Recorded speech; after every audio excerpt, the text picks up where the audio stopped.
where Just shows you how lucky we are. We are ready for the draft. Apologies for the delay, but we will get into our first draft of this third series of the day. DC versus VG.J. Where's this going, Ben? They're going to ban Omni, which I think is really important. It wasn't banned that often versus VG.J. I think it's their most picked hero through the group stage, and I think targeting ROTK with the bans is really important. If they can maybe take ABBA in the first phase, I think they'll really limit ROTK's ball. Oh, okay, never mind. yeah, GG. not happening. This is like, I mean, for RTK, it's like ABBA Omni have been his two heroes. Right. Yeah.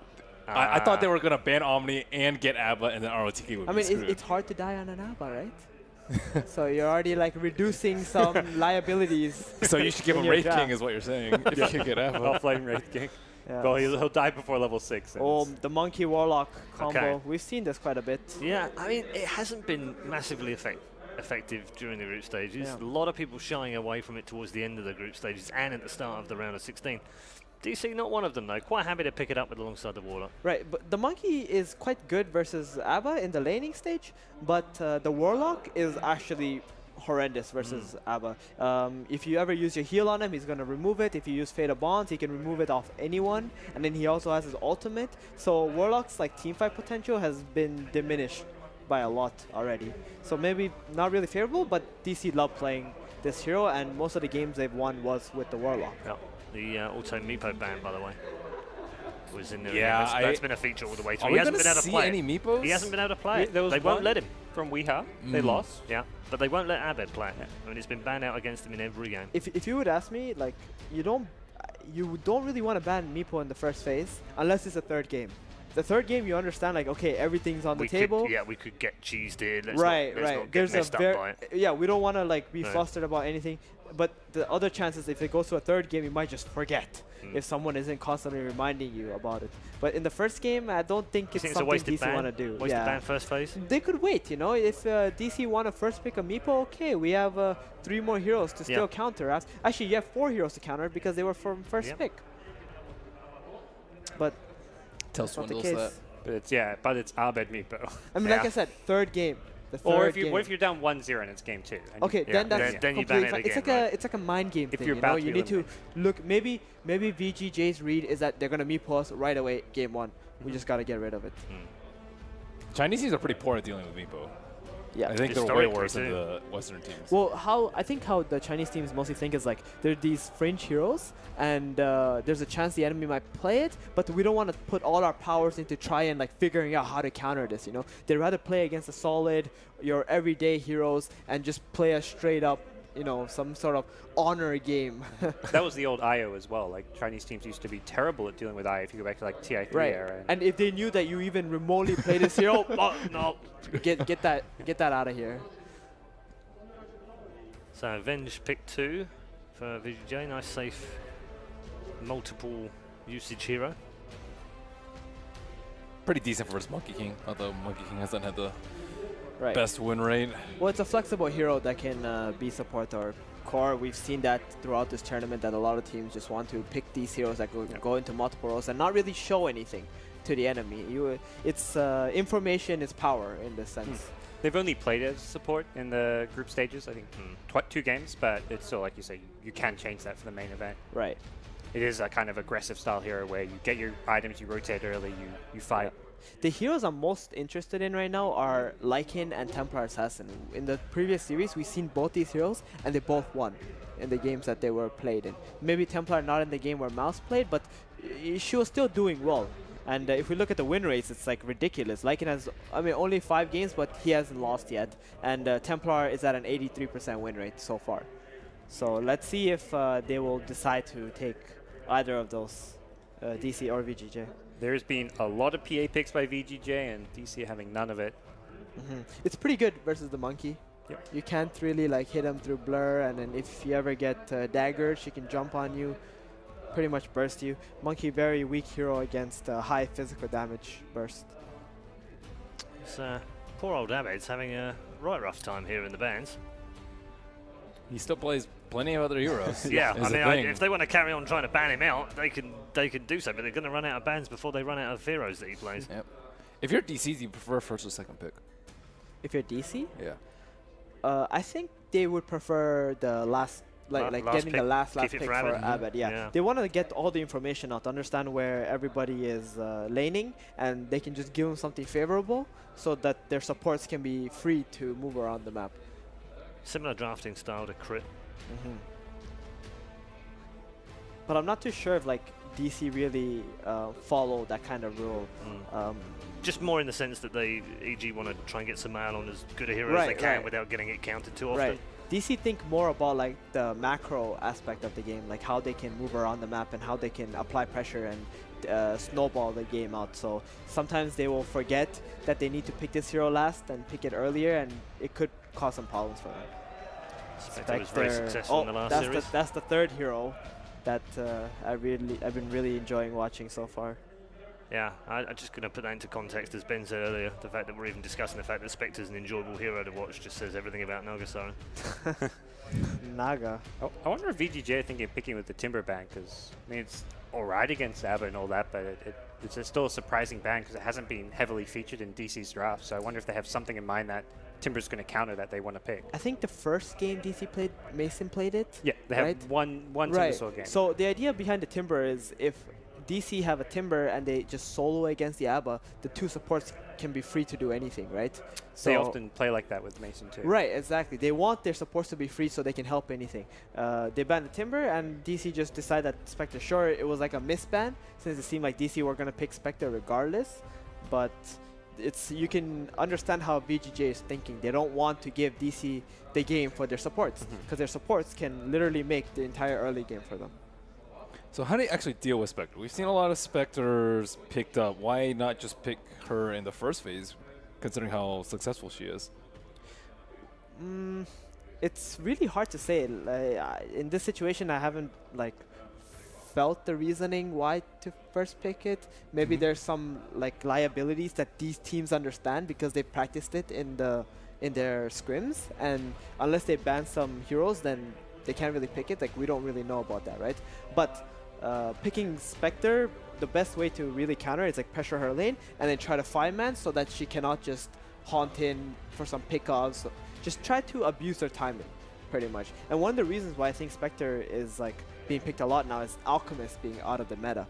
This hero, when Spectre was trying to finish her Radiance, he would already be like 6-slotted and taking all your towers and killing all your heroes, and you don't really want to play this passive game against Alchemist. So that being removed from the pool made Spectre a much more a stronger hero to pick. So Abed's going to get his Ember. Kind of surprising, right, that they would pick their mid hero with having the last pick.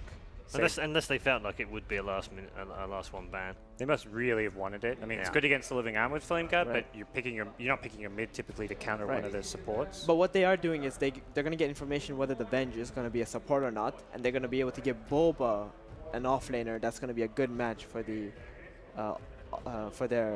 against VG.J safe lane. Do you think there's a chance VG.J, you mentioned pressuring Spectre, they want to go aggro lane, Treant Venge +1? Pretty good possibility, I think, actually, with Monkey King as one of the supports. It's a good idea. It could be. Looks like some IG draft that we saw earlier today. Right, with the Medusa and the Venge core. Yeah.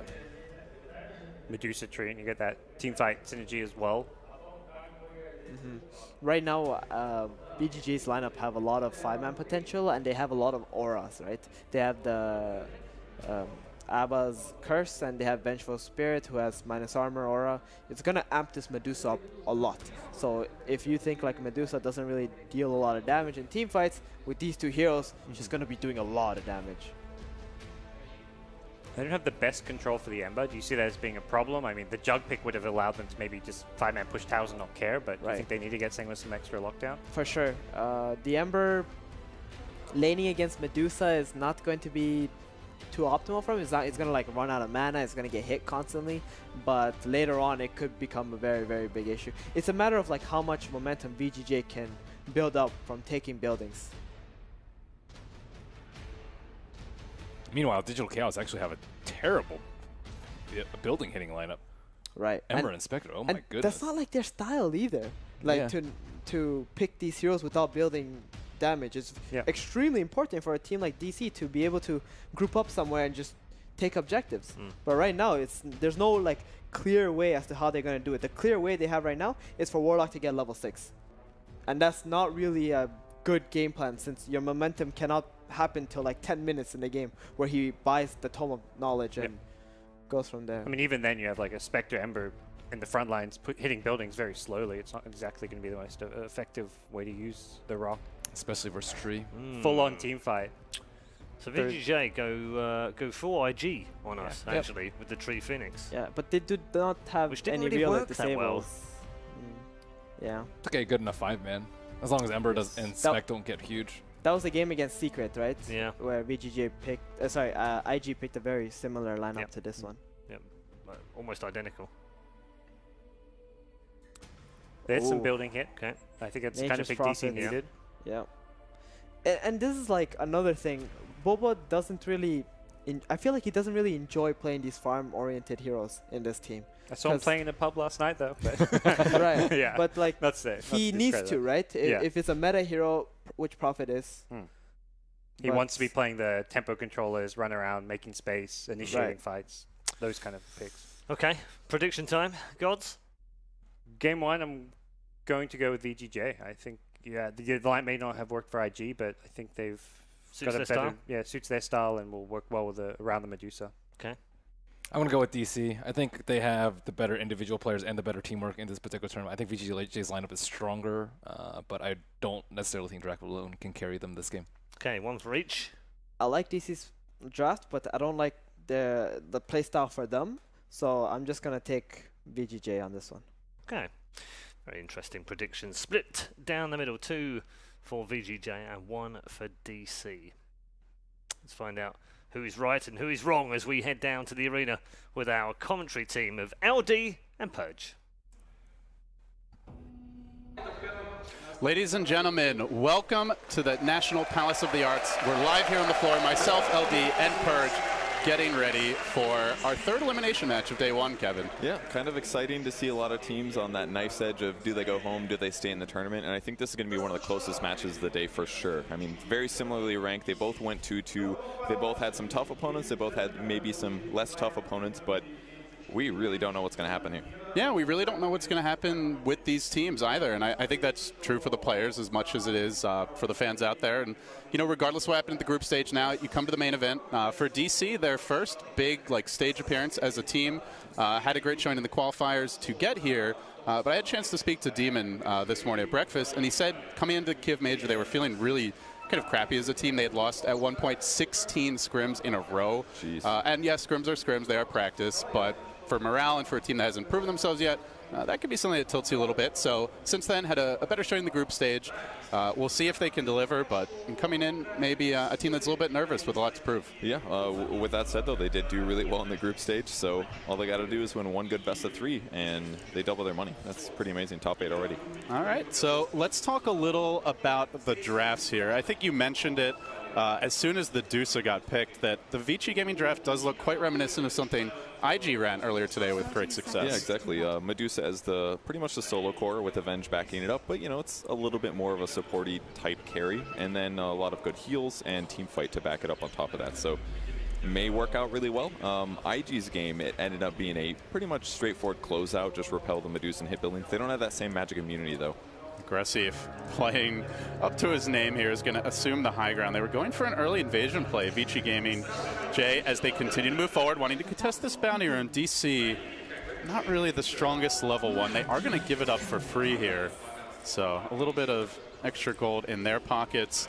And we are going to see on the flip side, for Digital Chaos, the 5th pick, Phoenix, maybe caught them a little off guard at going into that pick. Not many ways to deal with the egg.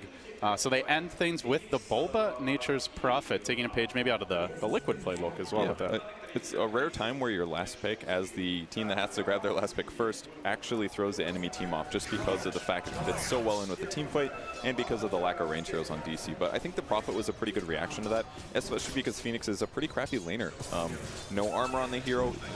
He did get like a 2 base strength buff, which is 40 HP, but it may not be enough. Yeah, so early on, we are going to see the Dusa mid matching up against Abed on the Ember Spirit, taking some early harassment. Mason running what's become one of the most popular carries, at least here on day 1 in the main event, as Bulba is going to be brought down. Quick pick for VG Gaming. finding the first blood. So Nature's Prophet not off to a great start here. But yeah, we're seeing yet another Spectre pick in the safe lane, not really being contested right now. Yeah, it's a little bit tough sometimes for a Abaddon to actually go to the lane, especially against a Warlock who has great animation, great nuke, and against a Monkey King as well, especially if he gets a fast Orb of Venom. It's tough to play against. And that's exactly what happened to the Prophet, actually.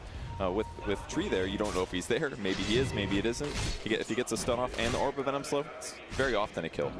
Dubu already going hunting here in the Radiant Woods. He is searching for that jungling and low HP Abaddon as he dances from tree to tree. Not going to find him just yet, and in fact, it looks like RTK may dodge the bullet. He did start with the Iron Talon here, and he is already heading back towards the base. Looks like he will be healing up, so doing so also avoids potential gank or EXP being leached. Did you see this cosmetic of his during DAC? I heard it's a very rare item. It stole some like effect from a courier, which is why it looks so ridiculous. That's pretty cool. That's value right there. Two for the price of one. Yeah, exactly. Yeah, but you can see the Dubu is really intent on trying to slow down this off-lane Abaddon as he has dropped down a sentry to potentially block one of those camps. Still sitting around mid, thinking about a potential move on freeze, but no signs that RTK wants to go to the off-lane right now. So Spectre will be getting free farm. And after that Death Bulba, he's made the same transition off to the jungle now and is entirely uncontested, at least for the time being. Yeah, it's not too bad for Nature's Prophet. I mean, hypothetically, if Monkey King does find an opening, he can show up. But I like what Fenrir is doing here. He's reacting to what the Monkey is doing. They did see him leap over, obviously. Oh, they caught him here with the scan. Can they break the tree? They missed it, actually. They 3 didn't quite VG Gaming Heroes. They're just going to start demolishing. Fenrir killing his brother, and he goes again for it. It takes a sign of a really good Monkey King player when that kind of stuff happens. You just don't move. You're like, oh. They're just going to kill the entire forest at this. Like, not moving is actually so much better than jumping, because as soon as you jump, they have a chance of spotting you from a tower, or maybe another tree moves. But if you just hold still and they don't get you, it's a lot of times safer. Oh, he can get caught here. Oh, jumping across the way. Will he get eaten? He will. Has the stun, gets the bash. Will he get the follow-up, though? RTK coming, but Dubu just going to TP away and should be A-okay. So a lot of space created there, Kevin, and they're not able to find the kill. Phoenix comes all the way from the safe lane, does a dive, doesn't work, loses HP. Trent uses at least 2 to 3 tangos. Yeah, he TP'd out as well, but now blocking that camp with a sentry, I don't know if that one's actually going to pay off or not. It might not be up in time to block the 5-minute, but he's definitely made a lot of space, forces opponents to rotate, things like that. Yeah, and meanwhile, Ember doing about even here versus the Dusa in the mid lane, so Abed having a decent start, and most importantly, it's a free farm Spectre, 25-7, entirely uncontested. Normally Abaddon thought of as a very irritating off-laner, but he has not been that presence, just giving up free farm to the Spectre so far. Yeah, and something else I forgot about, it's not just the fact that there's a Monkey King Warlock. Prophet could show up as well. That's 4 right clicks that could hit this guy before he has level 6. That's a huge threat. But with that said, he's picked up level 3 already. He's done fairly well, considering that Monkey King could have been there to sap experience. So I think he's going to be pretty pleased with his position right now. So we have a pause here. We have a moment, I think, to talk about like the longer-term view for this game. So given the two compositions, Kevin, how do you feel they match up? Where are kind of the power spikes for each lineup, and what are each team's respective goals heading towards the mid and potentially late game? Yeah, VG Gaming is all about team fighting, basically. They'll probably have a fairly passive first 10 minutes. Phoenix wants to get his level 6, obviously. Treant Protector is usually going to do some roaming, but would love a faster level 6 as well. And ultimately, they'll eventually group up and start pushing towers with Medusa as the front line, or a combo Avenge with the Medusa. So then they'll be looking for vulnerable moments like swapping somebody out of position, killing them, starting the team fight on their decision-making kind of a thing. But at least the way that IG played it earlier today, it was definitely very passive for about 10 minutes or so. On DC's side of the map, they're definitely going to want to get their 6s, that kind of a thing. And then they're going to start grouping Warlock, make him show up somewhere. And then they'll Haunt, bring in the Spectre, bring in the Nature's Prophet. So DC is basically ready to fight at any moment. And that's one thing that really sticks out to me this game. When you think about Liquid playing it earlier today, it was basically like, I doom somebody, you Haunt in. But DC has like so many more options. It could be Monkey King finding somebody. It could be Warlock finding somebody. It could be Ember. It's basically anybody on their team, and they can get two hero backup instantly. So VG Gaming, if they do want to go slow for this first 10 minutes or so, I feel like DC has way more roaming potential, assuming they get the levels a bit faster. Yeah, they have incredible mobility between the Prophet, the Ember, who can and often do show up at any time, as you mentioned, the Spectre Han, and even the Monkey King, where you never quite know what he's up to in the trees. So VG called for the pause, but looks like we're ready to go. We get back into it. with VG Gaming looking to reset now. So interestingly, are running aggressive on the Venge, and something you don't really know with a lot of the teams that run this hero is, will it be a support, will it be a carry, as they have also run FY on it in the support role, but is playing that safe lane Venge, and generally we do see players on that the carry Venge getting quite active in like the early to mid game. Yeah. Once they get their 7 to 9 or so and really start looking for ganks, solo pushing towers if they're left undefended. So I'm interested to see where aggressive looks to move. One other big thing that's important actually before this Observer Ward dies is ROTK did actually block the large camp at the start of the game. The ward almost dead now, but that definitely impacts Demon's levels a lot. He's not even level 3 right now. Yeah, and that's all because less resources in the jungle. You can see FY really trying to harass and bully Dubu a bit here, keep him out of the lane as much as possible. So he's trying to leech experience in this bottom lane, but decides not the safest place to be. Instead, he's going to rotate towards top. Now hunting RTK, who is level 3. So still killable at this stage of the game. Running out of mana as well, but leeching that experience, starting to be a bit of a nuisance. And all the while, relatively quiet laning stage aside from that. Most supports just trying to get their levels. We'll see RTK run to Demon here, get a little thwack, but not too much threat of a kill just yet. Yeah, the levels are definitely the biggest impact right now, but it seems like both teams are pretty similar. I guess Nature's Prophet looking to have a decent advantage, almost level 5 here. Abaddon's about a level behind that, but the supports as a whole, very equivalent levels right now. So looks like both teams will get their 6s about the same time. We'll see if that impacts if DC can get an advantage with theirs. Yeah, and often when we do see the safe lane Spectre, like it used to be the old way to play Spectre was hyper passive, but I want to say like for the last year or so, it's as soon as you hit 6, you're looking for that haunt gank. And sometimes the team will even smoke TP to try and set it up right away. And speaking of which, Mason, very close to level 6 now, has the phase boot, so he is a real threat for a potential early rotation. Yeah, absolutely, but I think it's going to have to be Dubu if I look at it. I mean, Ember can definitely rotate as well. It's a great hero that can gank side lanes and stuff, but Demon's only level 3. Maybe Prophet can initiate, but that's not very safe either. So I think it may take another stronger hero with some more disable, like Monkey King getting maybe level 4 or level 3, something like that. He actually does pick up a smoke right now. He's going to grab Abed, so that's going to be the target here. 6 on Ember. Dubu's level 2, but that's good enough. And they're going to rotate, probably going for aggressive, I'm guessing. Maybe Freeze. His mana's actually kind of low. Yeah, Dusa looking surprisingly killable here, at least for the time being, but the line is drawn towards the south. So Abed, Dubu striking a course for this bottom lane. They got to get here really fast, though, because the middle lane's empty. No Ember Spirit. Simultaneously, VG Gaming also on a gank of their own, as we can see RTK and Aggressive looking to move in top. They'll have the Fenrir Bash to start things off. They're going to slow him down into a swap. Aggressive making his move, finds the stun. Follow-up is there. Mason low, but is able to path his way through the trees over to the other side. He's going to make it out. Meanwhile, FY sitting back, but is it far back enough? Diving into the trees, has to pull off his own magic to get away, but Ember's there looking for the catch. Abed doesn't get the chains he was hoping for, and with that, FY also going to TP out. A great escape by both heroes in their respective safe lanes, and now rotation coming in. RTK going to try to hold this tower bottom. The Prophet ulti came in, but it was a little bit too slow. Too many creeps on the map, and it's not a bad kill if they can get it. He sees 3 bottom. He's like, this is a safe lane to farm, but Mason says it is not safe for RTK. Get the hell out of here. Phase boot's cooling down. Does not have the mana here for the shield, and Mason with one more swipe is going to get the kill. So an early kill to the Spectre, and should be able to go back to farming, though he is a bit low on HP right now. That was a little close. There's a chance I would have taken 2 hits, but they do clean it up 1 for 1, and maybe things go static. DC's actually hanging out, though. Abed's still down here, putting down a safety remnant, thinking about cutting the creep wave. This is one really good way to actually reduce what Freeze can do, since he just walked all the way here. That is a value shrine that DC are getting right now, as 3 heroes who needed it, all gonna top themselves off. Then Mason, quick TP back, so especially with the introduction of shrines, I guess that is one of the big benefits to Spectre, is it generally doesn't have too much regen in the early game, but this allows him to stay on the field as much as possible and keep his farming up after a haunt gank. That's a great point, absolutely. Spectre did a great job surviving as well. Beating it back so early. Ooh, big courier snipe here for Prophet. That's a lot of gold in the early game. The great Bulbino off to a good start here for DC. Has the phase boots, picked up the bracer. Could well be seeing the early drums from him, as he's going to start farming the enemy ward, so looking to play the economy game simultaneously. Fenrir stalking Dubu and Mason. Dubu's still only level 2. He's going to just now get 3, but it's being That's fine. Stalked a bit. No real threat of a gank here, though, in the top lane. And, you know, with the...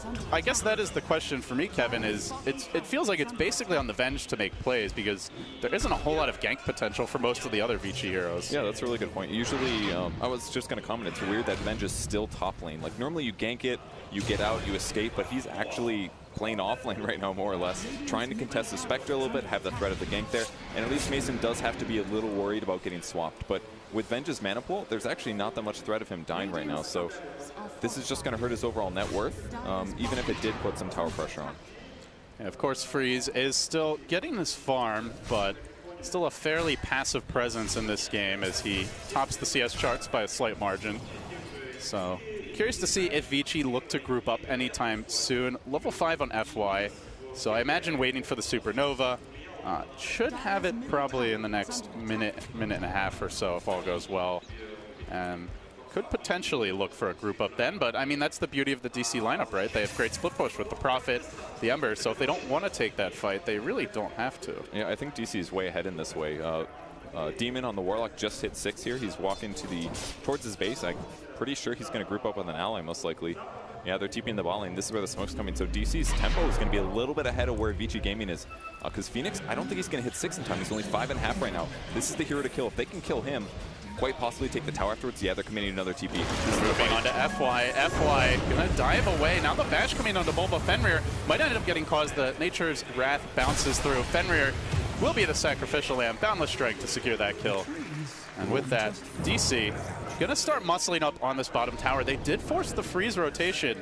Not an easy takedown, but at the same time does not want to try to hold this tower by himself. So he rotates, doesn't get much done, misses out on some farming time, and the Phoenix gets forced away as well. So a pretty big win for DC. Even though it's only 1 kill and a support, they get a lot more farm value out of it. Yeah, it was very early for Bulba to go in there. I thought that he made a big mistake, but thinking about it now, they didn't have that much cash potential on the Phoenix. I think he just wanted him out of the lane, so he delays his 6 even farther. He does pick up the experience tome now, so now he's got it, but DC's already gotten a tower advantage without using Haunt. That only costs him the hero rotation and the Prophet ulti. That's almost nothing. Yeah, DC playing, I think you used the perfect word for it, very up-tempo. They already have the Phase Boots earn on Mason. He's certainly combat ready. Bulba with Phase, Drum, and now going back for the Midas. So also a hero that can get very active in these early engagements. The Warlock ult has come online for Demon. And as they see a bit of a slow level 6 for RTK, only just now got it, still trying to farm his Midas. Phoenix just getting level 6 as well. They know they can try and take these early fights, apply pressure, and take advantage of Vici, who just want to farm that Deucer for late game. But now the jump comes in onto Aggressive. Great catch there by Abed. The swap out says, take my friend instead. Aggressive continuing to run, continuing to try and get away, but the rock gets dropped. Demon doing good work, not finding the kills just yet as RTK strikes first, bringing down Dubu. Demon retaliating with the FY grab, and Aggressive still trying to hunt Mason, but another dagger. Looks like he might escape. Then Abed comes back in. What a great bait by Mason. They will find an additional kill here. Looking still for RTK. Not going to get that one, but they find 2. They get the tower. Dude, what an amazing fight there for them. I mean, they pressured the lane, they used all their ultimates, but the important thing was they eventually killed that Vengeful Spirit. She was actually so tanky with the early hood and the Abaddon backing her up, but not only that, but that's a down. The Supernova's gone now for 70 seconds. They're instantly going to go to the bot lane, bringing all their full HP heroes, most likely, possibly take another tower. They have huge tower advantage right now. Like you said, Mason is still farming his Radiance. He hasn't made a ton of progress in that engagement, but the kills are huge. Yeah, Mason coming to a lot of fights, but still when you look at net worth, only, what, 200 down on the Venge, who obviously is going to have a stronger laning presence and very much similar to his own Ember. So overall, in fine shape, as long as you're keeping the enemy team down, that's really all you care about as a Spectre. Absolutely. You'll get to late game eventually. So for Vici, now RTK in a bit of trouble here. He's going to get jumped by Dubu, but the ult gets procced. RTK able to get away for now. The Magic Missile going to follow an Ember Spirit. Eventually stuns him, but a bit too late to find the kill. So now going with the Sun Ray onto Dubu. Can he finish him off? Doesn't quite look like it. Demon able to heal him up with the Shadow Word, and he will slink away. So DC again, heavy pressure, are forced out of the jungle, but no kills forthcoming for Vici. Yeah, the fact that they could just keep the Warlock in the safe lane, get a lot of pulls done, faster level 6 on him, really helped in a lot of ways. Even though the Monkey King was only 3, he still feels useful. Obviously, Monkey King ultimate, amazing. But Dubu, without being 6 here, it still feels like he's contributing to the game. So it's even harder for VG Gaming to get stuff done. Like you said, it's Vengeful Spirit that has to set movements and make things happen. Yeah, and who do you want to initiate on here? Demon sitting quite far back. Monkey King not visible. And Ember, generally not an easy hero to catch and attempt to pick off. Very little lockdown for the Ember when you really look at it. They're thinking about holding this, but they don't have Warlock Golem. They'll go for the deny. I'll bet. Good effort, but now gets swamped. Aggressive. Not able to follow that one up. Again, it's a swap into maybe like a tree bash, but that's really stretching it. As DC will retaliate in the top lane. Some pressure, but RTK there to defend it. So taking down that tier 1 mid.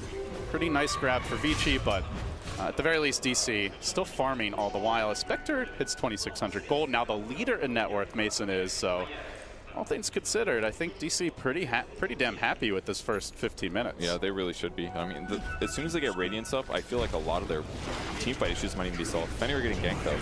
Fenrir is going to get caught. The smoke was broken, but it didn't seem to matter as he'll be quickly burst down. DC converging, finding the kills. They now have a BOT pickup for Abed, so the mobility ramps up. The Midas also snagged for Bulba, so...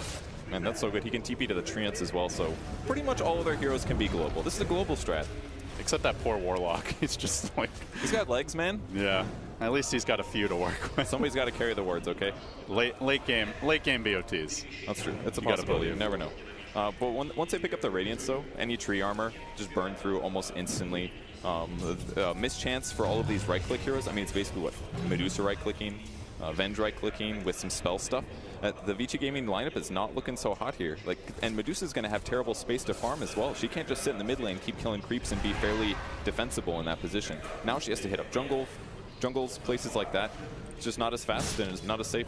And definitely not safe with that tower falling bottom and the invasion play from DC. Not only do they get the kill, but more importantly, look at these wards, Kevin. Some great vision over wherever the Dusa might farm, any supports who are looking for their levels, and definitely a lineup that we talked about with their mobility. Can easily punish any hero farming on their own. So I kind of like the wave each year farming where they're not just on their own. You see 4 heroes in a pretty small neck of the woods, all slightly closer together, but still, it's a little scary. Whereas DC feel very free to spread the map. You've just got Abed on his own bottom lane, mid being farmed by Bulba, 3 off towards top, so they are much less afraid of any potential ganks or aggressive movements. Yeah, it's very smart for them to sit by Mason right now. So like, if he's about to get his relic, it's a very likely ganking time for their opponents. Oh, big jump in there by the Ember. He's going to force out a Phoenix Egg and then zippity-doo-dah. Abed, that's a see you later. So forces out a huge ultimate. Doesn't really cost him a whole lot, just a bit of mana.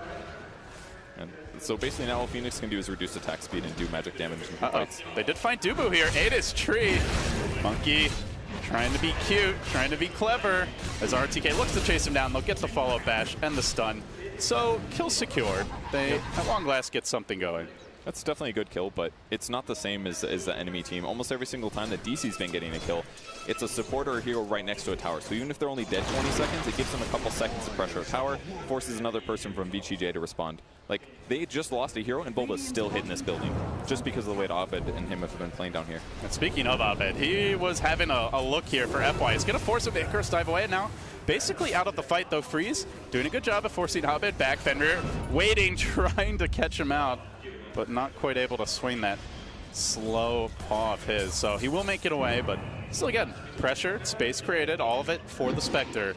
Now picked up the Relic, and the Radiance, I imagine, coming relatively soon. That's why this BOTs on Ember is so good this game, because they have weak disable. He can basically just show up, and maybe Dubu will die here, but he can just show up, mess around with them a little bit, make them back up, make them rotate heroes over, TP back to base. He can do that every, what, 45 seconds right now?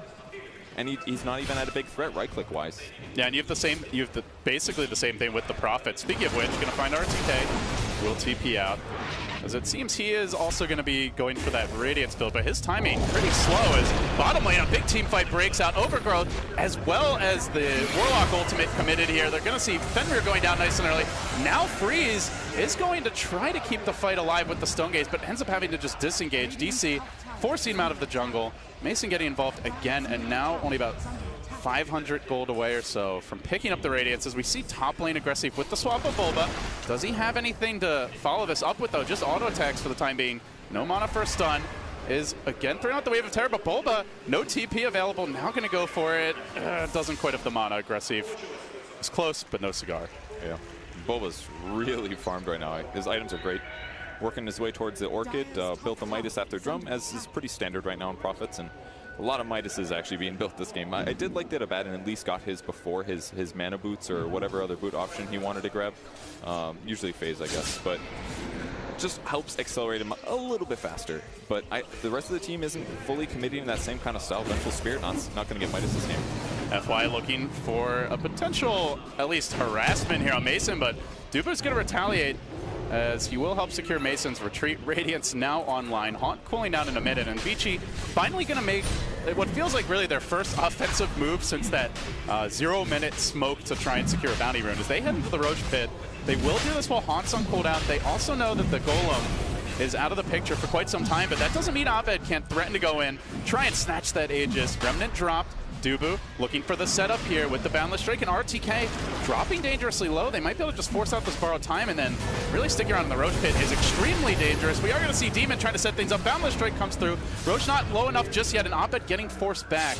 So with that damage he's taken, has to be careful. He's going to TP home. Could BOT back in. Still DC, sticking around, threatening to go in. They got 20 seconds. Moving forward, they need a little more time for these ults. Abed's gonna jump into the pit. The Aegis snatched by Aggressive. The last hit, though, does go the way of the Dire, but he pays for it with his life. Vengeance, as Fenrir will take Abed down, and now the chase forward, looking for the Bulba kill. No mana on Aggressive as of yet, no stick charges either, but they don't need it. They're just able to muscle him down with auto attacks and the power of the sun. FY unleashing the Ray, a big fight for VG. Yeah, there's about a 1,500 gold swing, but with that said, by killing Roche, your team gets like 1K across the board already, so I'm not 100% sure that's worth it. They're only dead for about 30 seconds or pretty early into the game, so a small victory. But still having the Aegis is definitely something that VG.J can try to exploit, especially because Venge almost has his Shadow Blade here. This is going to be an item. Normally you see a Midas here, but with the Shadow Blade, he can actually try to put some tempo and pressure on the map. I guess the one downside is you'd probably rather have the Aegis on freeze, right? So kind of being forced to just whoever can pick it up in the heat of the moment. Actually, I don't agree with that. If there's no mana drain, I think freeze is a really hard kill right now. Whereas if Venge wants to get aggressive on the map with the Shadow Blade, he's going to put himself in a dangerous position, really, where he could be punished. That's where the Aegis is going to pay off. All right, let's see if he can take advantage of it. Moving in, under cover of Shadow Blade. He's going to scout out Demon here in reserve. Quickly gets jumped on. Fenrir combining. They'll find the early kill, and that's a great way to start the fight for VG Gaming. Now the Phoenix Egg committed is Aggressive, chasing for those follow-up kills.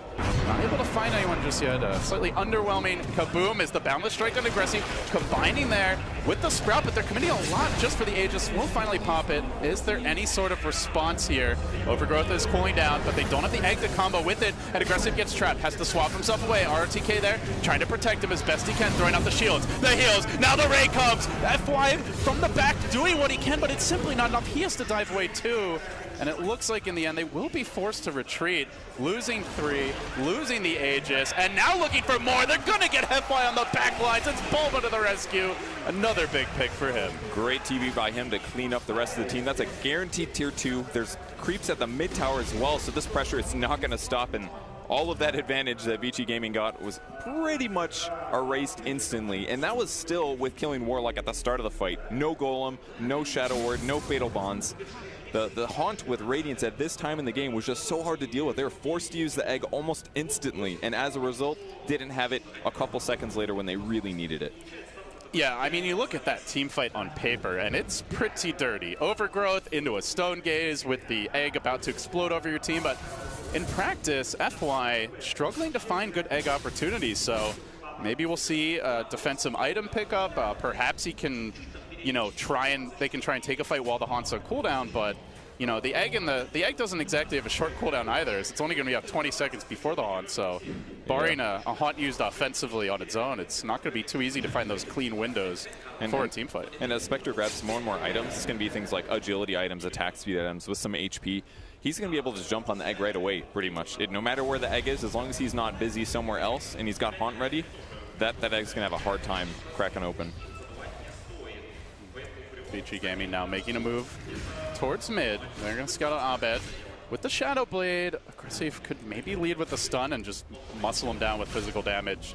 out of Invis, but already jumping away. So Abed wise that there could be a potential gank as he finds himself well on the way to achieve his guard now. So for the side of DC, everyone farming reasonably well as they're going to make their move. RTK brought out on the top side of the map. Dubu going to pounce in. Still holding the boundless strike here. The ult being committed. Dropping low. He has at least bought the relic, but he's so close to the full radiance. Doesn't look like he's going to get it as they converge as the borrow time ends. Hitting him with another round of attacks. Boundless strike finally dropped. They get the kill.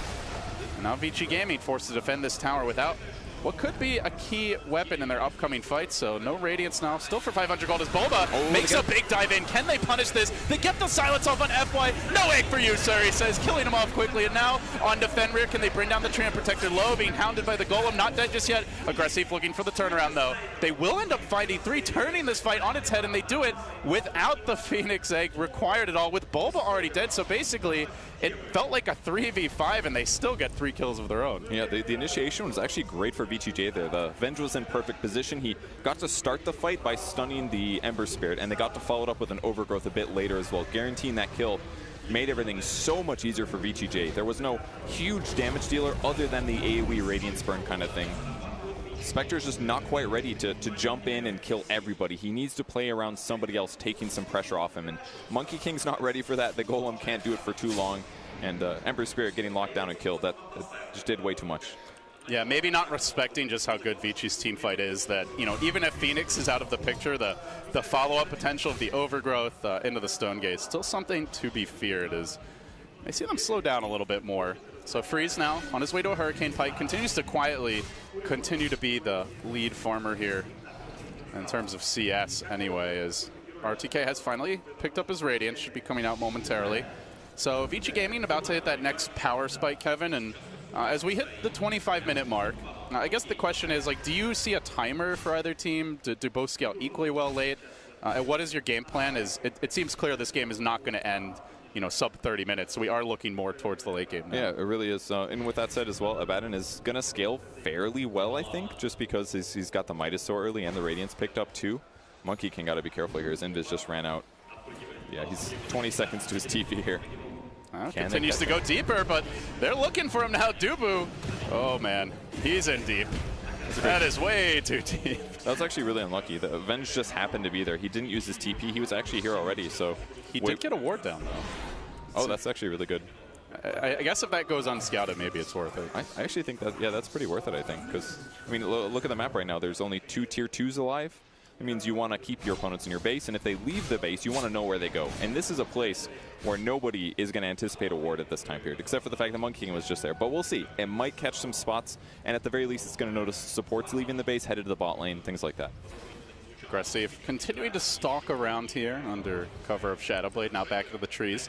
And the threat of that gank has forced a gem reaction, but it's Fenrir who pounces first. He goes in, but Sleight of Fist in from Abed. Oh, he just barely gets away. He salvages the gem. I think he lives. Okay. Does 70 HP. That was real close to a kill, but to get the Sleight of Fist off and barely able to make it out. Just painfully watching is here to see if there's any other attacks that were coming, because jumping to your Remnant doesn't actually disjoint those attacks. There was a chance that one more little hit would sneak through and get him killed, but at least he saved the gem.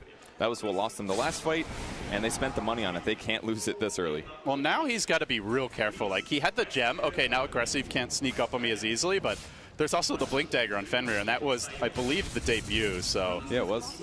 Blinked forward and punched him instantly. 2.2 second stun.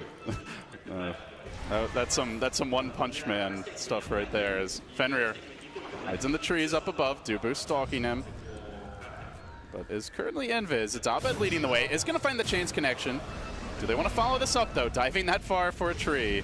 A bit dicey against the kind of team fight that VG can turn around with, and they are going to lead with the swap. They get up on Demon. The rock drop, but not to much effect as in comes Freeze. Engaging with the Stone Gaze, combining it with the egg. Can Abed make it out? Looks like should be able to escape, at least for now. They continue pursuit. There is a haste rune here for Fenrir, so they might try to go for this. Aggressive is going to have the Shadow Blade soon, but they're basically just going to have to catch Abed being greedy if they want to get this kill, as he does end up just TPing fully away. So VG Gaming dropped a lot of ults there, Kevin, but Yeah. they will take the fight. The game changed a lot in these last couple engagements. I mean, the big thing about that fight was the Observer Ward spotting those heroes. And what was insane, actually, is when he swapped Warlock, it killed the trees on both sides, which stunned the Monkey King for 4 full seconds. So there was no response from Monkey King to try to keep himself alive, or Demon alive.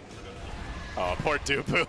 All of a sudden, just can't seem to catch a break here, though. As I say that, is going to be able to leap away. Good old VG Monkey King. Gaming, not able to corral that Monkey King in time. Very close, though. They got the vision, they lost the vision, and then he leaps to safety. But yeah, the fact that you kill both supports right at the start of the fight changes a lot. And all of a sudden, the pressure for DC is feeling a little bit more difficult to execute. And that's mostly just because the disable durations on VG Gaming are finally in a good place. Tree's stun, his punch is going to do 2.2 seconds. And if you think back to how they lost that fight originally, I'm sitting here thinking, where did Tree get these 13 levels? He doesn't even have a Midas. And really, a lost team fight or two pumps this guy's levels up massively, which are now leading to kills. Just imagine if he had that gem back in that last fight, or a sentry in the right position, or if Abed played a little bit more carefully, this game could have just been over right now. Yeah, so for DC, given that the fights are not going particularly well, I guess, my question is, should they go to a plan B here? Would you like to see them just split pushing and dodging fights? Is it more about fight selection for you, or what's the game plan moving forward? They're definitely always going to be good at split pushing with Prophet and the BOTs on Ember Spirit. So I think that's just something you fit in naturally. It gets you farm, it forces your opponents to react, especially with how few towers they have right now. Split pushing will be an aspect, and Roche control is really the big next objective, because they can easily still win this game. By all means, they still have 3 of the top 4 net worths in the game, so don't let their opponents get Roche for free. Maybe show up and fight this if possible, but 27 seconds left for the Rock.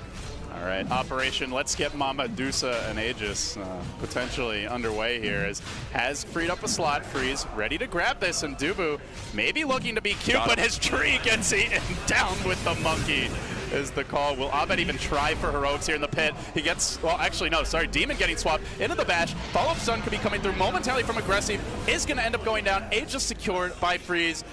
Roche as well. They get the credit there for the kill, and now they just strut away. So Aegis on the Lady Dusa. And meanwhile, Bulba doing a bit of split pushing, takes this tier 3 bottom down about halfway, but give up half your tower's HP for an Aegis, 2 kills, and the Roche gold. Seems good for VG Gaming. Not a good thing at all, but taking the tower to half, that gives me some hope at least for DC. The tree armor is going to heal it back up though, so can he actually split push slowly while dealing with tree armor? That's a harder question. So that's a good point. Like that, and maybe that is an argument for not trying to just rely on split push to take this one. Yeah, definitely agree with that. So almost pretty much every single fight leads one way. Somebody on VG.J gets the vision. Oh, he's in trouble here. Gets rooted. Abed trapped out. Now throwing the remnant, but not going to make it away. The physical damage simply too much here. Is Aggressive hitting for nearly 250 a pop. Not even mentioning all the minus armor this team can bring to bear. So a big pick is going to allow them to shove these lanes out if they so choose. And we'll see Freeze make the rotation bottom now. Butterfly coming, and there is a decent amount of magic damage. It's not like all in on physical versus Freeze, but this Dusa is just not feeling very killable right now. You've got Swap, you've got the Abaddon shields, the armor, not to mention if you fight into the Dusa, you're fighting into the egg potentially, Kevin. And on top of that, you mentioned Mana Burn. We're not really seeing anything yet. Just for now, the Manta being picked up on the Spectre, but still no Diffusal. He actually did just finish it. Diffusal Blade just finished it. It must have been on the courier when you checked. So Diffusal Blade's ready, he's got the Manta style, but that basically means they can kill Dusa if she's by herself or way out of position. And that's what it's going to come down to. Kill the other opponents, the other enemies first, then kill Dusa. Those are the circumstances that they're looking for. But the last couple engagements have been all Monkey King getting killed first or Warlock getting killed first, so VG Gaming abusing their invis very well. Boba might get punished here. Fenrir was waiting. Aggressive coming in now. He's going to drop the Wave of Terror, but reinforcements on their way. They get the stun. They should be able to get the kill, but Abed looks to turn it. He comes in, dropping the chains, and then getting the hell away. Has to be very scared of that physical damage. You saw how quickly he dropped last fight, so he doesn't even try to finish off the tree.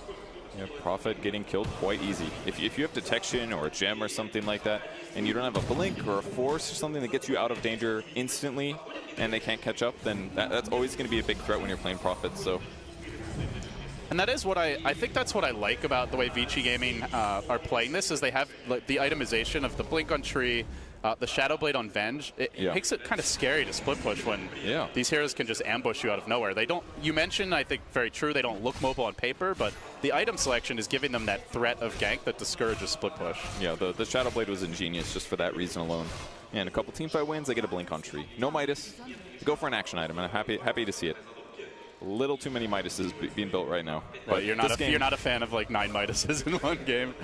Like 5, whatever. But when you do it 9 or 10, there's some heroes in there that don't need it, in my opinion. Sentry goes down, though. Fenrir spotting out the next team fight. He's got 2 points in Overgrowth if he can catch these guys. Could be a huge grab to get things underway. Mason, having already used the Manta, could be in danger here. He's going to get stunned, then slowed down by the Leech Seed. Still waiting for reinforcements to arrive. Swooping in deeper, dropping the egg. The Overgrowth's there. Great combination. Going now for the stun, but able to haunt away to the other side of the fight. Mason looks to reset, and it looks like they may have bitten off more than they could chew. Even RTK coming in, getting healed up by the Sunray, but FY so low. Bulba brings him down. Now RTK, the ult's about to end. The pain might be beginning momentarily as he gets chewed up by the Mana Burn. Quickly falling, now aggressive. On to the next one, they say. Dusa looking to salvage the fight. They have to commit the Stone Gaze.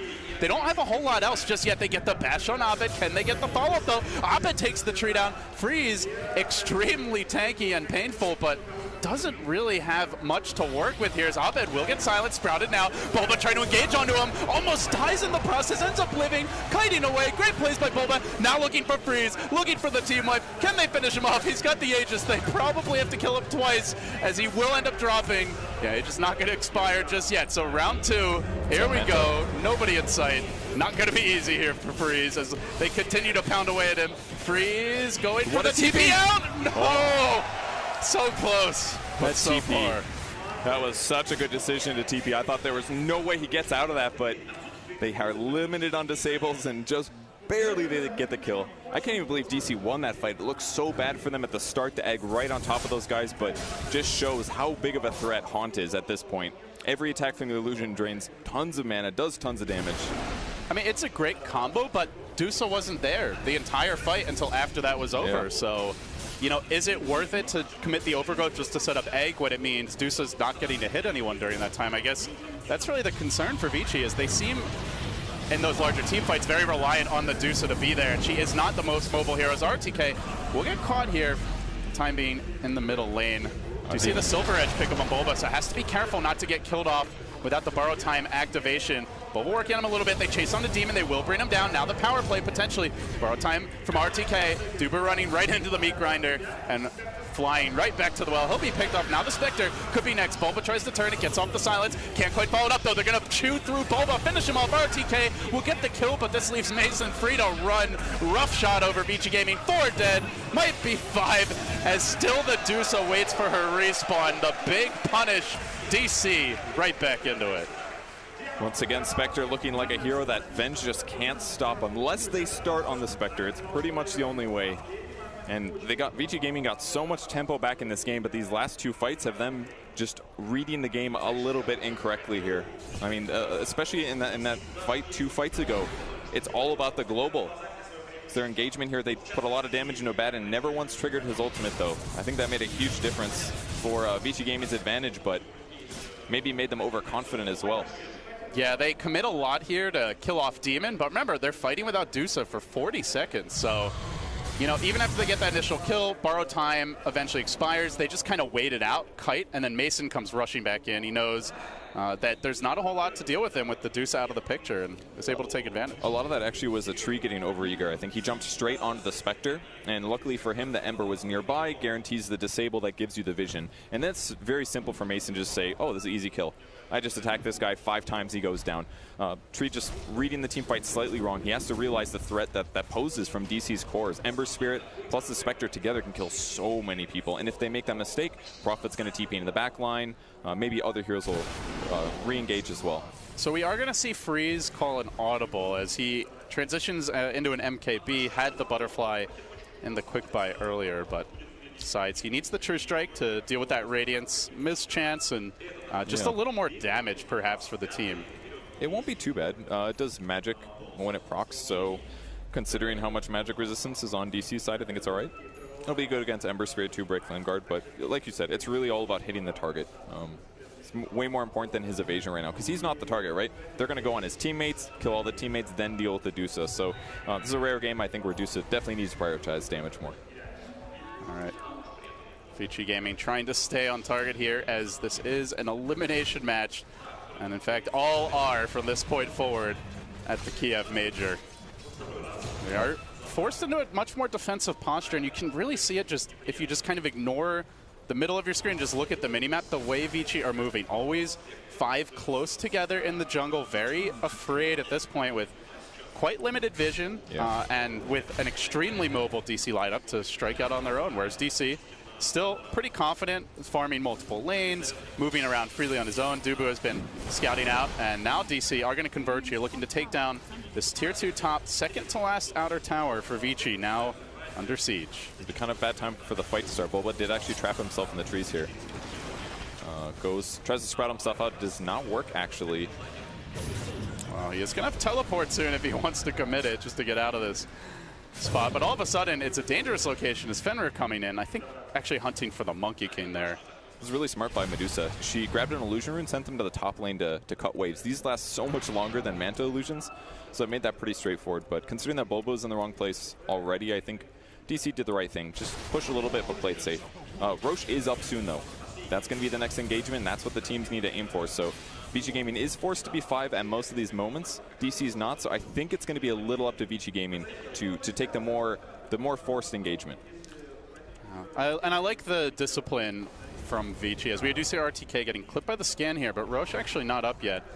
Because that's where Vici are likely to get their team fight off, is when you fight them at the tower. So playing a little, as well as near the shrine. So playing a little more patiently, waiting for a better opportunity.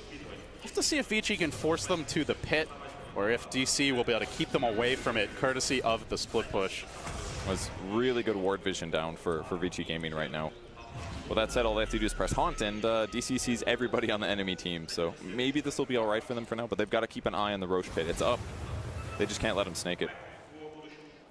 I have Scotty. I like this choice. You a fan of this item, or do you usually prefer Heart first? I like Scotty. I think it ensures that like Phoenix dives away, you're still going to easily be able to run him down and catch him quite quickly. Yeah. A little bit better balance of damage and survivability. So I think it's always a solid pickup on Spectre. Yeah, me too. I really like it in combo with the Spectral Dagger cooldown perk, because normally you throw so many daggers out, you run out of mana fast. So it's a place where Scotty mana on an agility hero actually pays off, where it normally is kind of just wasted. So that slow plus always dagger being there, I think it'll be really useful this game. Just got to be careful not to die.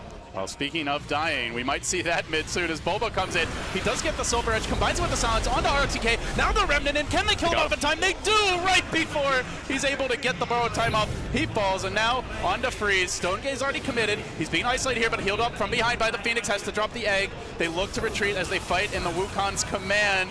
Dubu doing work, but gets punished for it. Will end up going down. So low, Fenrir is trying to stay alive, working on Abed. They're going to get the stun. They do get the kill. They went right into the massive team fight.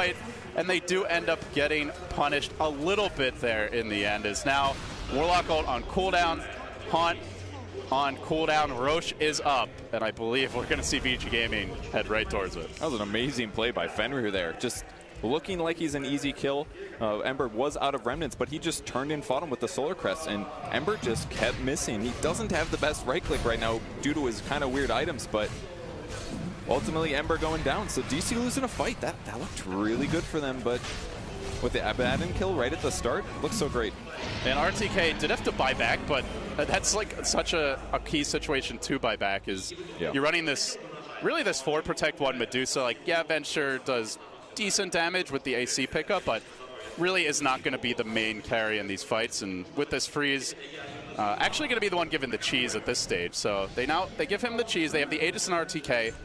Pretty much ensures that they can't be cute and just snipe him like we saw last fight with the Silver Edge into the Silence. So guaranteed a bad and borrow time in a team fight. Yeah, may just focus them on killing somebody else instead. They could just silence the Abaddon, go on somebody else, because silence does prevent you from popping your borrowed time. Part of the reason that interaction works. And for that, Abaddon is going to queue up a Lotus Orb next to remove that problem. But he's got a lot of gold to go, and DC will have their ultimates pretty soon here. 58 seconds left for the Golem. And I don't even think they necessarily need that to win some fights. Only game one here is Digital Chaos and VG.J duke it out. DC, still actually both teams yet to threaten a tier 3, really. That bottom tower that was pressured earlier, right back to full health, so it doesn't feel like casual split push is going to work. Maybe you can rat it out, but you're really going to have to commit more than just a Prophet hitting a tower a few times and some triats. You'll have to stick around, and that's where VG Gaming could punish with the Shadow Blade, the Blink Dagger, and Tree. As VG Gaming, the Siege Engine starts to roll down the mid lane. They have Aegis, they have Cheese. The split push isn't very quick from DC. Top lane, still at least one more wave, potentially 2 waves before they're going to get to the tier 3. They're kind of hesitant to commit to this. The Spectre just sort of thinking about it, while Vici, no hesitation, right onto the tower. They're looking to break the base. The waves are being cut, but they've got to kill the creep waves, and they got to buy some time here, because it takes a while for the backdoor to actually set in. And Freeze is not really looking to give them that time. He says, stay right where you are. I'm coming for the structures, Dubu. Sticking around. And remember, they can trade structural damage here because they have the tree, as long as they don't give anything up. Will likely be a win for them. Taking down the tower, can work on the range racks, and that is guaranteed damage that you're not going to get back. This is good movement there by Vici. So Shrines dropping is going to be bad for DC, but not the end of the world. It would be much worse on the opposite way around. But not a great sign for DC here. You got to take some fights that they actually win, because that's really been their problem. They had such a good early tempo, but every fight since then has felt really hard. So what is the key to winning a team fight or any kind of engagement for DC, Kevin? Like, what do they need to do to find those good team fights? I feel like VG Gaming is initiating most of the time. I mean, maybe that's part of the advantage that they have, is that they're always 5 in a lot of cases. So perhaps it's a vision-based thing, know where your opponents are so that you don't get engaged on, because very difficult to stop the tree from jumping on you instantly, obviously. But he's jumping on somebody, disabling, there's follow-up, there's more follow-up. I don't know, maybe start frontlining with Spectre, for example. Really tanky, has quite a bit of armor. Put that guy in the front, that way he can actually take some of the pressure off, because both Abed as well as Nature's Prophet can't really deal with that in the same way. And if they do get gone on first, those guys definitely get picked off in a lot of cases. VG Gaming, no finesse required. They just 5-man death ball down towards the bottom lane. Group up, park Freeze and ROTK out in front, and get to work on buildings. Meanwhile, Pink's coming out as Dubu, I believe, got scouted here, dropping across the tree line. FY looking for that follow-up scout. They are going to lock onto him. They crack that tree down. They pull the king off his throne. They'll kill him, and now they can push towards high ground. No Monkey King buyback available, it looks like. So Monkey King out of the picture now. That means no Wukon's command, and he does have the Basher now. So pretty big deal to take him away for the next team fight. This is tough for DC here. The lane may even run to the mid lane now. That'd be the place to hit. Kill melee barracks while the creeps are in the base. All the other waves are pushed out, but not bot lane. That should give them a little bit of time to take the racks. Maybe enough. Yeah, Freeze knocking on the front door now. Anybody home, he says. DC, they answer, but not a very confident response, as they've already dropped the melee racks. They really have to get something out of this fight, but it's so tough to go on Freeze. Way out in front, being healed up by the Phoenix. They drop the rock. He's still basically at full health. The mana's quite decent as well, as Mason tries to work on him. That ain't going to happen either. ROTK, borrowed time committed. But remember, has the Aegis, Freeze has the cheese with the evasion of the butterfly. They just keep on hitting buildings. You can't get to these backliners because they're so damn far back. Still slash away at the Dusa. Still has the cheese available. RTK with the Aegis as well. And now the combo, the turnaround, dropping first the Triad ultimate, then the egg, kaboom! Finds 3, looking for more. They jump deeper, looking for the follow-up on Mazik, and they bring him down. They will Abed, looking for the turnaround. He commits pretty heavily into this fight, but still, Freeze alive through it all, even going aggro onto Bulba, wants to bring the Nature's Prophet down. Can he do it? It's Freeze against the world. So tanky, so difficult to kill. Dubu in danger of dropping here. He's going to commit for it. He gets punished. Demon almost dead as well. Finally, they slay the beast, but the damage done as the melee Rex has fallen. The range Rex, one attack away from dropping.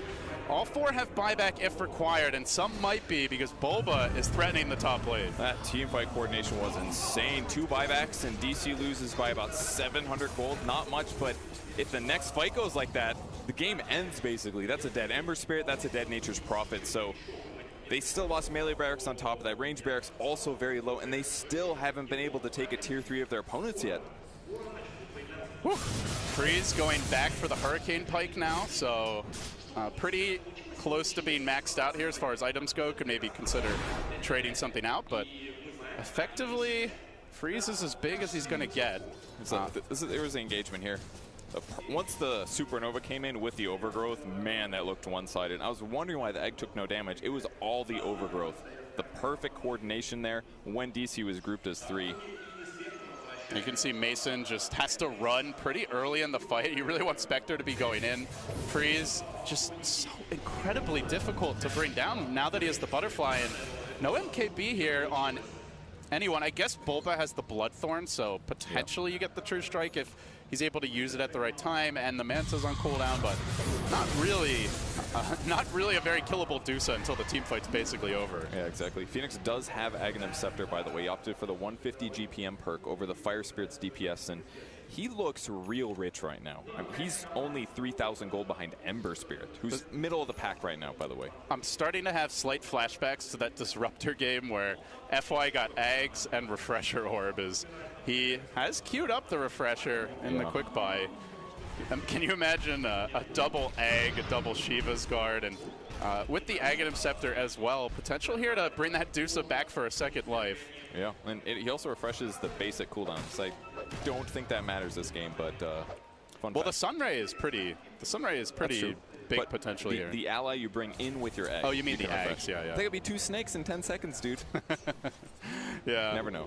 Good luck killing that Dusa once, let alone twice. Now, that said, if they do it, Freeze already used his buyback, so he'll be out of the picture for a long time. I believe RTKs has almost cooled down by now. As they are going to make their move, they find Dubu top.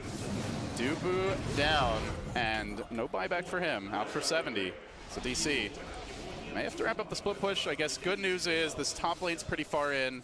Mid lane, not really the lane that Vici wants to be focusing on, so may not transition into a full tower threat off of that. DC still has to be so careful with their split push, though. Like because of the tree and the other disables and things like that, it's already been just difficult for Bulba to split push, for Ember Spirit to split push. Even Monkey King having some trouble here. But he does have Shadow Blade now. I don't know if they've got another gem yet. They have not. No gem on VG.J right now. But they're definitely in the lead right now. It's looking pretty good. They've also got some Lotus Orbs picked up, so the silence is going to mean less. Abaddon can pretty much get his ultimate off every time now.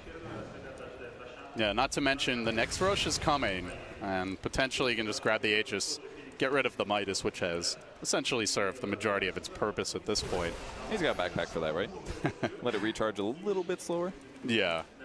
I think the big item we're waiting on is maybe something new for Abed. I mean, he got his Octarine Shivas really fast with the Maelstrom, but it's been a while since we saw a new damage item. He's got a great build for keeping your opponents not moving and taking magic damage, but actually killing heroes, he's been having some trouble there.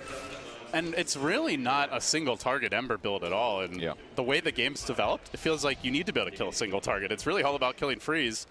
Or maybe a backliner before they get off a key ultimate. That's actually the big part. One really big advantage of Ember is, oh, Mason's in a bad spot right now. Mason out far, and he gets swapped. Looking for the top stun, but he dodges it with the Manta. Big plays from Mason on the big stage, but he gets bashed, focused, killed off regardless. He had fast fingers, but Vici had the numbers. Now the rock getting dropped. They bite in the Wukong's command. They stand their ground, still have to borrow time, and they engage forward, dropping the egg. Now potentially the retreat is DC. The Golem standing strong. Looks like they will force them on their heels. The egg is going to drop. Freeze still alive, is able to Manta his way out of the sprout, and then the turn. There's the ultimate coming in. 1, 2, 3, looking to bring him down in a hurry. Finds not only the Spectre, the Prophet, but now looking for the Monkey as well. Abed on the run. He's low. He's not dead yet. Trying to chip him down bit by bit, inch by inch. Freeze does it. Gets the triple. Nails DC. And now the push down mid potentially to begin, though they are quite low and may want to heal up first. Oh, they call it. GG. That's it. Man, Vici Gaming held on to such pressure from DC, winning teamfight after teamfight after the 30-minute mark. And it wasn't just because of the heroes they picked, man. That execution was actually insane.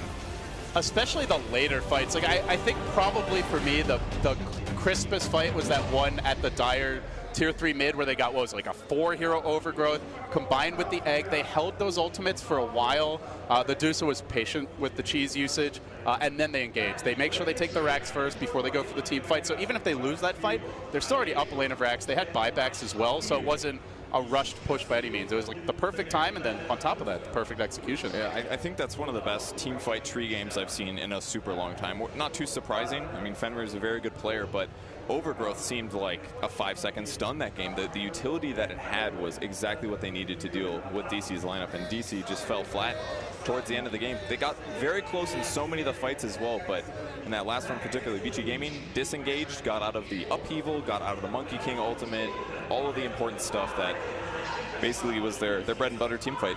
Well, Boba in a hurry to get off the stage and get ready for game 2. Kind of a disappointing way to lose for DC, where they had a strong start, weren't able to finish.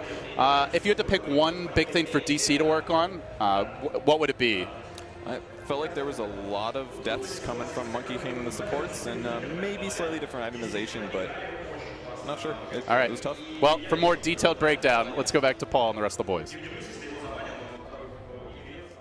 Yes, thank you very much, LD. We'll head back there for game number 2, of course, to our commentary team in the Palace of Arts. It is a 1-0 lead, but which way round did it go?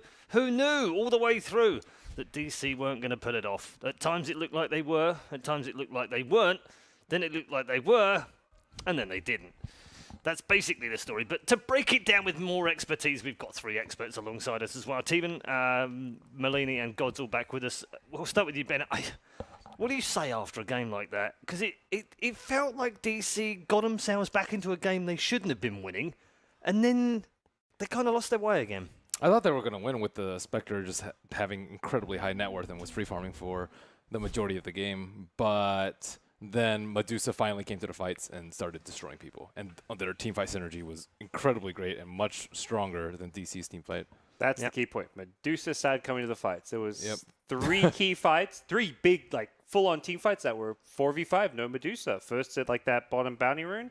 Medusa's off top. Then there was another one at mid-area. And then there was one where Medusa was dead and the team went in. Like, they kept trying to fight without him. We're going to take a look at one. It's around about 30 minutes. It's a Roche fight that I think VG started, actually. And, Ben, you picked out a few highlights for us to go through. We'll take a look at this first one. As I said, it's around about 30 minutes at the Roche pit. Yeah, so as you can see, the Monkey King immediately dies at the start of the fight. And this happened actually consistently throughout the game, where VG.J just seemed very well in tune about how to deal with the Monkey King. Cut down a tree, they like scouted him with like the Shivas and the Phoenix later with the dive, and Monkey King died a lot. Purge mentioned it, like there was just too many deaths coming up from DC. When you don't have a strong team fight, you got to keep up the net worth on your supports to try and power through with items. Yeah, you also mentioned the Medusa going missing and not always. This is another example of it right here. Yeah, this is tail end of the fight. After, if you look at the scoreboard, 4 of the heroes were already dead. Phoenix had the respawn talent, so he's already up. But then Medusa finally comes in a fight, has Aegis, but you're isolated. She almost gets a TP out here, but will not end up surviving. Yeah. We've got one more after this one. Timon, you had something to say? Yeah, it felt like DC's early game was quite solid. They understood how to do anything, but going into the mid game, it just felt like they just weren't a team anymore. They weren't sure as to how to play around their lineup and what to do from there. Like I spoke about before the game started, this is this team that wants to be able to go together and take objectives and such. But if the snowball doesn't amount to anything, it just becomes way too hard for them to have good decision making in the mid-late game. And look how well the Medusa is posted up in this fight, just up in the front. 2 unkillable heroes in front. We talked about how ROTK, he even managed to die on the Abba before popping his ult due to the excellent Silver Edge, but this fight was certainly not one of them, and these 2 tanky heroes just stand in the front, get a free rack without really using any spells. And they had to use pretty much all their buybacks, and they still lost their racks. Yep. I feel like the VG Gaming supports this game played godly. Both Trine and Phoenix did so much in team fights. The Trine was hitting amazing overgrowth and constantly finding and initiating with this first item, Blink Dagger. We're kind of talking about like, should we go Midas, go Blink, but Meteor gets the Blink, he almost kills the Ember with a Blink Bash. He's constantly fighting the Monkey King. The synergy in the team fight was there. The Sunray just healed and did so much damage as well. I feel like FY and Fenrir were the heroes this game. Aggressive also had really good swaps too. And his Shadow Blade reveal to kill Ember, I think that kept the Ember from like spiraling out of control. He was controlled very well because they were super light on They were like, how are they going to be able to control this Ember? But the Shadow Blade was a pretty nice solution. MVP for the game? Who would you single out? I'll go first. I thought that Treant played phenomenally. They didn't have any disables, but he was everywhere and the right place at the right time, catching people with his disable. I really didn't think they could kill anyone, but apparently you can if you're Fenrir as a treant. Yeah. With no disables on your lineup. So, and his team fight contributions were perfect too. Their timings were in sync. Everything was I agree. amazing. Okay, so we're going to give it to Fenrir? Yeah. Okay, Fenrir MVP. It should be said as well that FY and Fenrir as a pair, we've talked about them as a legendary pair already. It's really the first time we've seen this Treant Phoenix combination work, because it's been tried by other teams, particularly Chinese teams. IG, notably, in the group stages, tried this a couple of times. It didn't look very good with them playing. And this is another typical example, Gods, of a team where the Chinese teams do talk a lot. They do swap tactics with each other a lot and talk about what might be good and what might be good. It's another example of a team taking it from someone else and actually doing it better. Yeah, I think they had this idea that DC were going to 5-man and fight them a bit more. DC's not really a team who will resort to like split push, even though they pick the Nature's Prophet ball, but typically wants to join fights. And DC were running at them, trying to fight with the Haunt, and well, VG.J said, we'll one-up you. We'll just have better team fight. We'll have this Treant, Phoenix, Medusa that you can't beat it. I guess the biggest thing we should say about the combination is that they have a Spectre and Ember Spirit as cores. Neither of these heroes want to really right-click an egg in the middle of a fight. And then on top of that, if you add a Treant who's already going to like mitigate whatever right-clicks you do have, this egg is going to come off every time. I don't think they ever even killed an egg once it became level 2. I think that's an important point, because I think IG actually took a lot of team fights when Phoenix Egg was still level 1, and it just died all the time. And I thought they were in trouble because they were just waiting for the Spectre to get bigger and bigger, but they actually waited until Phoenix Eggs was level 2, and it's a big difference, 5 and 8 hits. Right. And the egg just stayed alive the whole entire time. It was very patient as well, wasn't it, from Fenrir, with the way that he played that. Whereas other Phoenix players tend to want to just get the egg out there. Fenrir seemed to hold back sometimes when it looked like when it looked like he should do it. Sometimes he didn't, and it was actually the right call every time. Right. Towards the end of the game, he got the Ags too, like that last big fight. He gets the Venge and the Ags Supernova as well, so it's help out a teammate, add a duration. And that's what dictates the good 4-position supports from just like any other 4-position supports. They understanding at what point in the fight to cast their spells. Like most amazing 4-position supports that we know, they take their time. They always look at the entire fight and then feel like only when it's good for the team or themselves to go in, they will do it. Very important. Where did it go wrong for DC then? I think they rushed picking Abeds here or there. I was surprised they picked it up 4th when they had the last pick of the draft, like saving Bulbous here for last seemed a bit odd. I mean, with that said, Abed played a pretty great game, but I think they could have maybe put him in a better position with like a last pick. He instantly gets counter-picked by Medusa. Had a bit of a rough laning stage, although he still farmed her. I feel like they didn't need to pick his hero as hastily as they did, though. And in terms of, do you feel like they could have won that game? Because there were points, weren't there, where they had the advantage and it looked like they could take the game. I think once Abba and Medusa reach that critical mass, then it's really, really difficult to do so. But at the same time, Medusa's one of the heroes that, like, it's impossible to kill her out of Shrine. So if they do decide to push high ground, it would have just been disastrous. So what exactly was their timing to win, I feel? They definitely could have won this game, but they had to, like, play much different. What it felt like was Mason wasn't really comfortable on playing the Spectre. That's what I thought. Like, he spent a lot of time farming, not really trying to get his team to do things together so he can haunt in and get these picks, especially when like VG.J used their buyback or something like that. Or when ultis are down. Like, this is a very cooldown dependent lineup. You don't have Stonegaze Egg. You want to be pushing and fighting. DC also, but that's one of the weaknesses of like DC's lineup for them. They like to play with the low cooldowns. They like to constantly keep pressuring the enemy. They like to see when the enemy's ults are down and try to pressure them. But in this game, they themselves had the big cooldown with the Haunt. So they were always trying to see like, okay, let's wait for Haunt, guys. But when Haunt came up, they didn't really understand where to be on the map in order to get the team fight that they want, since it's not really the playstyle that they typically play. We pulled out Freeze for a bit of criticism beforehand, saying that he didn't have necessarily the deepest pool, very experienced, but he turned up, Gods, didn't he? I'd say yes, to the extent like he played pretty well. I don't think he was, either his team weren't on the same page as him or he wasn't on the same page as his team in the early game when he was missing from those fights. Like his scoreline at the end, 9-11, looks great. But I think if you look at early game fights where VG.J struggled, it was always like, well, where's Freeze? Where's Medusa? If Medusa's here, they're winning this fight.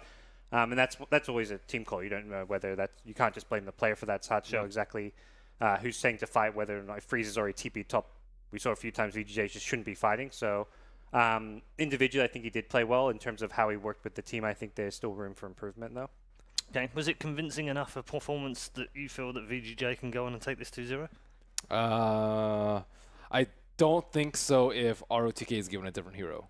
I think because of ABBA, there's so much room for... Like, he got caught out. He died a couple of times. He didn't have the best laning phase. Like, he needed Radiance to actually do something, which I don't particularly like from some ABBA players. Like, you should be able to, like, pressure lanes and die minimally and keep a low death count, but he just seemed, like, off the map a lot, which it didn't seem to play well, and I think it put them further behind than they needed to. So I think their drafts are consistently just really strong in team fight, though. So I think DC need to match that, and if VG.J have worse team fight, I think they'll almost definitely lose. Do you think they take the ABBA away? Ideally, they have first pick. I think they ban Omni, take ABBA. That's I think the very, very first step that they Or need just to ban both. If you don't want to play ABBA, I yeah. think ban it, because RTK is a player who struggles a lot in the laning stage. I think it's his weakest point as a player. He shines elsewhere, like leading the team. Once he has items, he can have a big impact, but as kind of Ben's saying, like you put him on a different hero. These are not those other heroes offlaners don't really recover or farm that well. So I think between both these teams, it's going to come down to just the draft. It's like DC, they play phenomenally only when they can get the draft that they want. And in this game, although they had a strategy, didn't feel it fit them.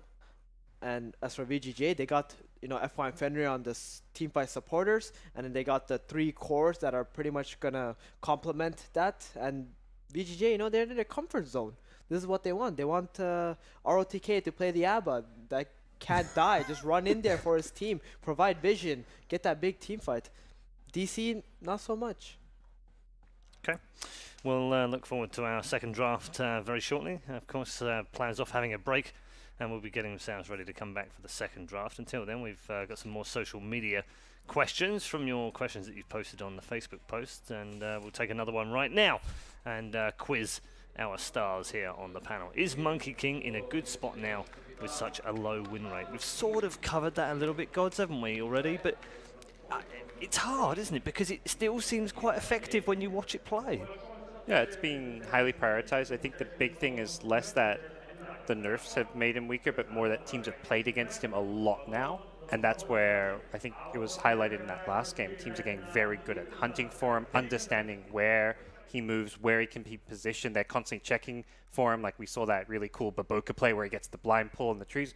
I think it's just this understanding, like this is where he should be or is very likely going to be. So the more teams play and keep playing against him, he could have never been nerfed, but the hero's win rate was ultimately always going to go down because teams just get used to it. Yeah, and likewise, players are figuring out not only how to play it, but how to draft against it as well. And we can say it was also overly used, right? Yes. Some teams just picked it because they just didn't want the enemy to have it, even though maybe they weren't a really good team with the Monkey King. Yeah, it's definitely dropped off in terms of win rate. Let's take a couple more questions while we wait for our draft to come in. Next one is this. Most annoying Ricky player in the pro scene? Baboka. Does Shay Nomad count in that? I don't know. Pro scene, Paul. He's kind of annoying as a Ricky. Yeah. Just play against him, that's all I say. He's bloody annoying. Anyway, pro players. So you think Baboka? Baboka. Easily. Baboka. For me. I guess so. Yeah? Baboka. Who's the most annoying Ricky you've played against? Ever? Yeah. I don't know. It's such a... Because it should stick in your mind, shouldn't it, when you play like a really annoying Ricky? You're kind of like, oh god, that's tainted me forever now. Every time I see a Weaver picked into a Ricky, I'm just like, oh to god. play against, If you don't want to play against Bounty, you don't want to play against Ricky, you don't want to play against Treant ever. Right. So anybody who plays those heroes are automatically annoying. Right. So Aoi's very annoying then. Yeah, totally. Anyone in particular? Guy. Yeah. Anyone in particular, Ben? That stands out for you other than Baboka that you've seen play? I'm sure Pi would play pretty annoying. I'm mostly thinking about his bounty. Like I'm thinking of all the players who snipe the most couriers. Those are the MNT, really annoying players. MNT, Pi, Baboka. The courier snipe. That's the most obnoxious bit, is when your courier dies 2-3 times in a game. I'm sure Demon would too if he played if he played that. Yeah. Demon would just be super obnoxious. Jimmy would be obnoxious with it. Yeah. Yeah. I remember he was Nature's Prophet against me one game. He was just the most annoying thing ever. He wasn't in my lane, and he just sent trans to like watch the rune. And when I would get closer to him, he would just deny it in front of my face. I'd just be like, I hate you. And then he would just like TP, snipe courier, just TP and get. I'm so annoying. Yeah. Yeah. Vaboka's definitely been annoying in terms of sniping courier. He's got 2 in the game earlier. I think that took it to 7. I think out of 52. That's really impressive. Which is pretty crazy. There may have been another couple since then as well. There was one in the last series, which I think had a 4 MKB on it. Oh yeah. It was like about 8 That was Ks GH. worth. GH killed. Yeah, it the was, courier yeah. As a lion. Yeah. So you've got to be really annoyed I after mean, he that. died for it, but Yeah. it was Yeah. No, well I would worth it take for that him. though, wouldn't you? Respawn timer. Yeah. Yeah. Respawn Minus timer 30 for an anyways. 8K. And we saw MNT also kill a courier in the mouse series. Yep. Yeah. That guy couriers one kills a here. lot of couriers. We need more buffs on couriers. Courier lives matter, guys. Come on. Yeah. The protest should start. Couriers any on the moment. menu. Players getting ready, as you can see in the booth. They are back. They are hopping into the lobby. Hopefully, we should get going in draft number 2. Just looking forward to it. Gods, what would you like, DC? A counter that they want to pick. I think the first game DC played, Mason played it. Yeah, they have right? one Right. Timbersaw game. So the idea behind the Timber is if DC have a Timber and they just solo against the ABBA, the 2 supports can be free to do anything, right? So they often play like that with Mason too. Right, exactly. They want their supports to be free so they can help anything. They banned the Timber, and DC just decided that Spectre, sure, it was like a misban, since it seemed like DC were going to pick Spectre regardless. But you can understand how VG.J is thinking. They don't want to give DC the game for their supports, because their supports can literally make the entire early game for them.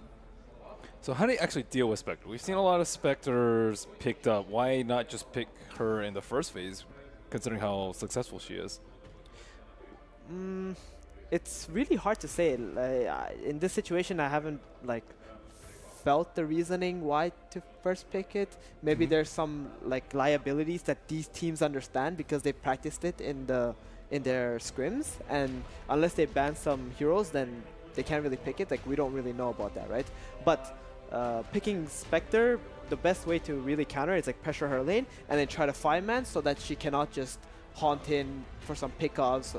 Just try to abuse her timing, pretty much. And one of the reasons why I think Spectre is being picked a lot now is Alchemist being out of the meta.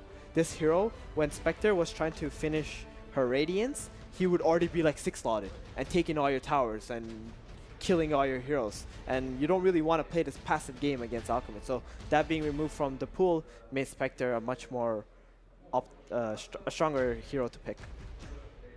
So Abed's going to get his Ember.